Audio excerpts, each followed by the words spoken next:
हर खबर पर होगी आपकी पकड़। डाउनलोड कीजिए एबीपी लाइव ऐप।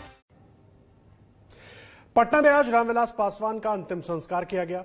दीघा घाट पर उन्हें बेटे चिराग ने मुखाग्नि दी और इस दौरान वो भावुक होकर गिर गए।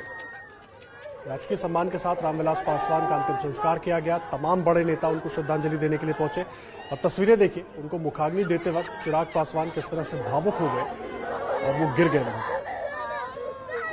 पटना के दीघा घाट की तस्वीरें हैं जहां पर रामविलास पासवान का अंतिम संस्कार हुआ। तमाम बड़े नेता मौजूद थे श्रद्धांजलि देने के लिए। कल से ही श्रद्धांजलि देने के लिए देश भर के बड़े नेताओं का तांता लगा हुआ था और आज पटना में उनका अंतिम संस्कार किया गया। चिराग पासवान बेहद भावुक नजर आए और वो मुखाग्नि देते वक्त ही वो वहां पर गिर भी गए। ये तस्वीरें रामविलास पासवान के अंतिम संस्कार के वक्त की। बिहार के दलित समुदाय की आबादी भले ही 16% हो, लेकिन 70% विधानसभा सीटों पर जीत हार तय करने में दलित वोटर की अहम भूमिका है। इसी वजह से हर गठबंधन के लोग राज्य में मौजूद दलित चेहरे को अपने साथ खड़ा करने की पूरी कोशिश करते हैं। सवाल यह है कि इस बार दलित वोटर किस पार्टी को सत्ता के गलियारे तक पहुंचाएगा? क्या रामविलास पासवान के निधन से सत्ता का समीकरण बदलेगा?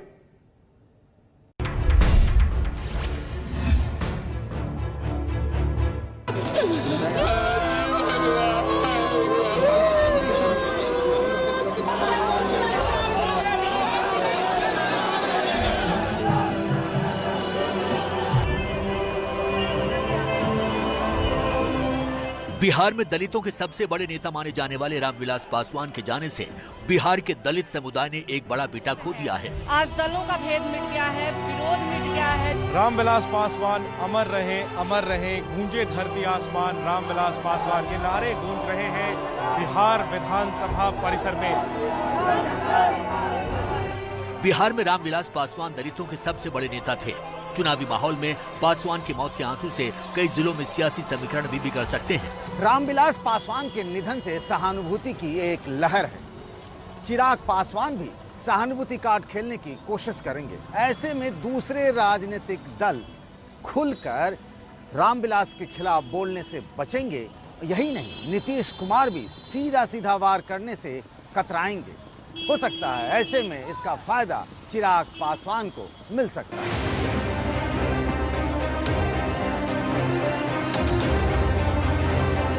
रामविलास की मजबूती 5% पासवान जाति थी।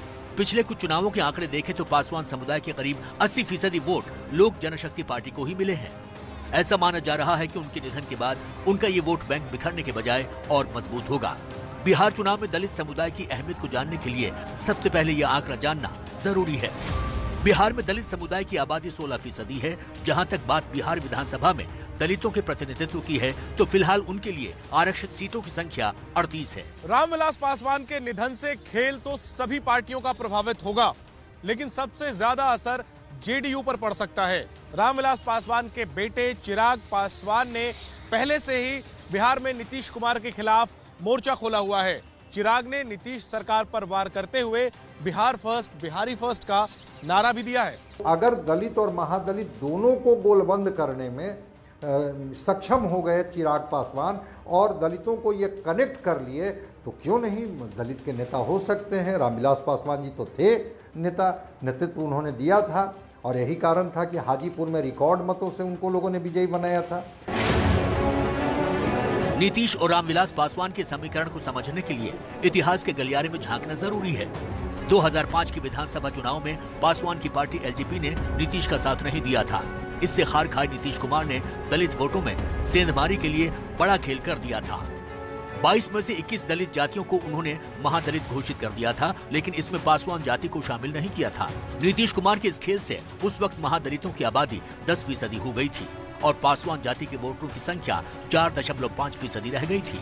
2009 के लोकसभा चुनाव में नीतीश कुमार के इस मास्टर स्ट्रोक का असर पासवान पर दिखा था। 2009 के लोकसभा चुनाव में वो खुद चुनाव हार गए थे। 2014 में पासवान एनडीए में आ गए। नीतीश कुमार उस समय अलग हो गए थे। 2015 में पासवान एनडीए गठबंधन के साथ मिलकर चुनाव लड़े, लेकिन उनकी पार्टी बिहार विधानसभा में कोई कमाल नहीं कर पाई। बाद में नीतीश कुमार महागठबंधन छोड़कर एनडीए में आ गए तो गिले शिकवे को भूलकर 2018 में पासवान जाति को महादलित वर्ग में शामिल कर दिया। लालू को अपना मसीहा मांगने वाले दलित वोट बैंक वो नीतीश कुमार की तरफ शिफ्ट हुए और नीतीश कुमार पिछले 15 वर्षों तक शासन कर रहे हैं, तो दलित वोट बैंक के कारण ही वो लगातार शासन कर रहे हैं और दलित वोट बैंक उनके साथ लगातार एकजुट है।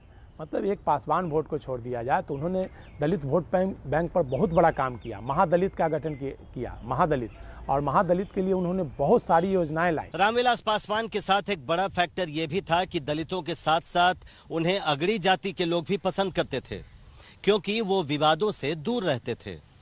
पासवान का सियासी समीकरण समझेंगे तो आप पाएंगे कि उन्हें भूमिहार जाति से आने वाले सूरजभान भी पसंद थे, तो ब्राह्मण जाति से आने वाले बाहुबली काली पाणे भी उनकी पसंद थे। कहने का मतलब यह है कि पासवान सिर्फ पासवानों के नेता नहीं थे। पहले चरण में 71 सीटों पर चुनाव होने हैं। चिराग ने 42 सीटों पर उम्मीदवार उतारे हैं। इनमें से एक भी उम्मीदवार बीजेपी के खिलाफ नहीं है। चिराग ने सभी उम्मीदवार नीतीश, मांझी और वीआईपी के खिलाफ उतारे हैं। हाँ, जरूर जनता दल यूनाइटेड मैं चाहता हूँ कि जिस तरीके से मुख्यमंत्री जी पिछले 15 साल से बिहार में मुख्यमंत्री होने के बावजूद धरातल तक वो अपने विकास के कार्यों को नहीं उतार पाए, तो जनता का विश्वास ज़रूर उनके प्रत्याशियों से उठ चुका है। मैं ज़रूर चाहूँगा कि विकल्प की तरफ ज़रूर बिहार की जनता जाए। एक मजबूत विकल्प के तौर पर जनता के सामने अपने आप को मैं रखना ज़रूर चाहूँगा। हम मानते हैं कि किसी को अगर कुछ कहने से उसको आनंद आता है, उसको पूरी आज़ादी है, जो इच्छा करे बोले, जो इच्छा करे कहे, अपना करता रहे, बोलता रहे, इससे हमको कोई लेना देना नहीं। चिराग पासवान के तेज तर्रार रुख और रणनीति को शायद नीतीश कुमार पहले से समझ रहे थे, इसीलिए वो हिंदुस्तानी अवाम मोर्चा यानी हम पार्टी की जीतन राम मांझी को लालू के पास से तोड़ कर ले आए। जीतन राम मांझी जिस समुदाय से आते हैं, उनकी संख्या दलितों में तीसरे नंबर पर है। देखिए, हम तो कोई नीति निर्णायक दल में है नहीं अभी, लेकिन ऊपर से जो बातें आ रही है उसको हम लोग समझते हैं कि चिराग साहब को आज नीतीश कुमार जी में खामियां नजर आ रही है। इसका क्या कारण है? 5 साल गुजर गए, महज अब 2-3 महीना बाकी है।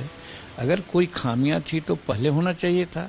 बिहार के सामाजिक ताने बाने में सबसे पिछड़ी मानी जाने वाली जाति है मांझी। जीतन राम मांझी और पहाड़ काट का रास्ता बनाने वाले दशरथ मांझी समुदाय की सबसे मशहूर हस्तियां हैं।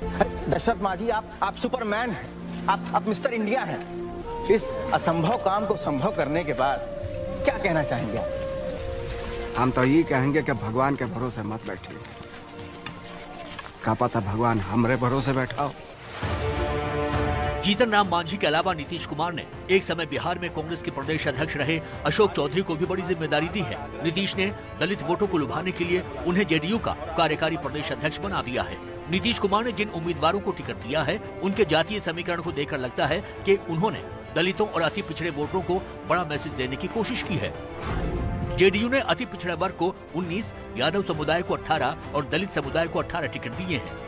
बिहार के मुख्यमंत्री नीतीश कुमार ने दलितों को लुभाने के लिए पिछले महीने ऐलान किया था कि अनुसूचित जाति या फिर अनुसूचित जनजाति समुदाय में अगर किसी की हत्या हो जाती है तो उनके परिवार में से किसी एक सदस्य को नौकरी दी जाएगी।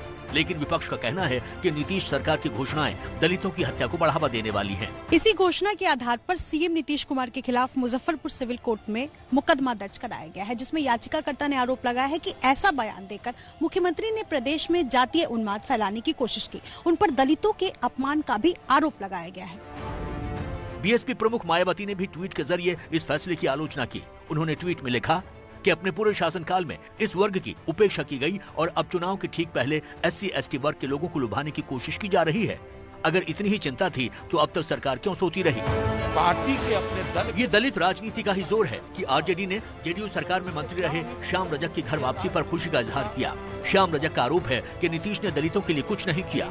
युवा वर्ग में जिस तरह से आक्रोश है, ये एहसास कराता है कि युवा नेतृत्व के प्रति लोगों की आस्था जुटी है और तेजस्वी जी एक युवा नेतृत्व है। निश्चित तौर पर दलितों की अनदेखी तो हुई ही है। अगर यदि दलितों को यदि हम लोग सरकार यदि निश्चित तौर पर कहती है कि बहुत काम हो रहा है, लेकिन अगर उस लिहाज से काम हुआ रहता तो दलितों की आज स्थिति यह नहीं होती कि आज वो उनके लिए सब सेक्टर में आप देखिएगा दलित कहाँ पर खड़े हैं। तो यह एक सवाल तो निश्चित तौर पर होता है। बिहार के पूर्णिया में 4 अक्टूबर को दलित नेता शक्ति मलिक की हत्या ने जातीय हिंसा के मुद्दे को फिर से उछाल दिया है। मलिक ने हत्या के पहले आरजेडी नेता तेजस्वी यादव समेत पार्टी के अन्य नेताओं पर टिकट के बदले पैसे की मांग करने, जातिगत टिप्पणी करने और उनसे अपनी जान का खतरा होने का आरोप लगाया था।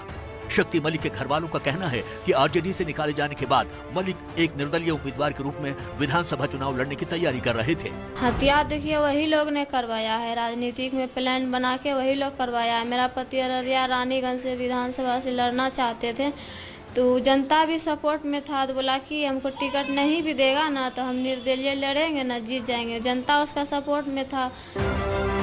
सरकारी आंकड़ों के मुताबिक दलितों के खिलाफ अपराधों के मामले में बिहार देश में दूसरे नंबर पर है। नेशनल क्राइम ब्यूरो के रिकॉर्ड के अनुसार साल 2018 में बिहार में अनुसूचित जातियों के खिलाफ अत्याचार के 7,061 मामले दर्ज हुए। ये सारे देश में हुए ऐसे मामलों का 16.5% है। उनको जो है कि जान से मरवा दिया जाएगा, वो तेजस्वी यादव जी उनको धमकी में दिए। शक्ति मलिक की हत्या के आरोप में तेजस्वी यादव और उनके बड़े भाई तेज प्रताप यादव सहित 6 लोगों के खिलाफ FIR भी दर्ज कराई गई थी, लेकिन पुलिस ने मुख्य आरोपी को गिरफ्तार कर साफ कर दिया कि ये राजनीतिक हत्या नहीं बल्कि पैसों के लेन देन की वजह से हुई हत्या थी। सत्ता में बैठे लोग चाहे सुशील मोदी हो या नीतीश कुमार हो, मेरे पे मेरे भाई पे झूठा इल्जाम लगवाना, प्रेस कॉन्फ्रेंस करके बदनाम करना, चरित्र का हनन करना, और कहीं ना कहीं से आप देखें तो दलित जाति को लेकर के उसका राजनीतिक दुरुपयोग करना, जाति उन्माद फैलाने का काम जनता दल यूनाइटेड के लोगों ने किया है। दलित समुदाय महागठबंधन के लिए कितना जरूरी है, इसका एक उदाहरण पिछले हफ्ते हुई महागठबंधन की प्रेस कॉन्फ्रेंस से भी चलता है। प्रेस कॉन्फ्रेंस से पहले तेजस्वी ने यूपी के हाथरस केस में दलित लड़की पर हुए जुल्म को लेकर मौन रखने वाली क्लिप काफी वायरल हुई है। मनोज जी,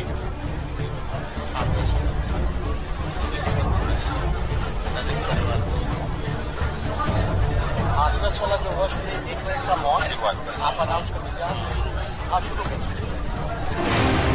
यूपी का हाथरस कांड बिहार की राजनीति पर भी कुछ असर डाल सकता है। वो इसलिए क्योंकि मायावती भी बिहार पहुंच गई हैं। उन्होंने उपेंद्र कुशवाहा की RLSP और असदुद्दीन ओवैसी की AIMIM के साथ मिलकर एक नया गठबंधन बनाया है। दलित, मुस्लिम और कुर्मी कोई समाज का ये गठबंधन NDA और महागठबंधन दोनों का सियासी खेल बिगाड़ सकता है। हम सबके जिम्मेदार हैं, जो हमारे जो 16% आपने कहा जो दलित है उनको ऊपर लेकर के आना, लेकिन जो उनके ऊपर लाने की ही राजनीति करते हैं और उसी के नाम पे जो पार्टियां पैदा हुई है, उसी के नाम पे जो नेता पैदा हुए हैं, उन्होंने उसके लिए क्या किया है ये भी सोचना पड़ेगा। जब तक उस पे आप नहीं काम करना शुरू करेंगे तब तक तो ना तो राजनीति बदलेगी ना उनकी दशा बदलेगी। बिहार के दलित समीकरण में एक और गठबंधन भी चुनावी मैदान में उतरा है। चंद्रशेखर आजाद की भीम आर्मी और पप्पू यादव की जन अधिकार पार्टी के हाथ मिलाने से यादव और दलित समुदाय के कुछ वोटों का ध्रुवीकरण हो सकता है। बिहार की दलित राजनीति में बीजेपी की भूमिका बड़ी ही दिलचस्प रही है। चुनाव में बीजेपी ने दलित फैक्टर को दूसरी पार्टियों को आउटसोर्स कर दिया है।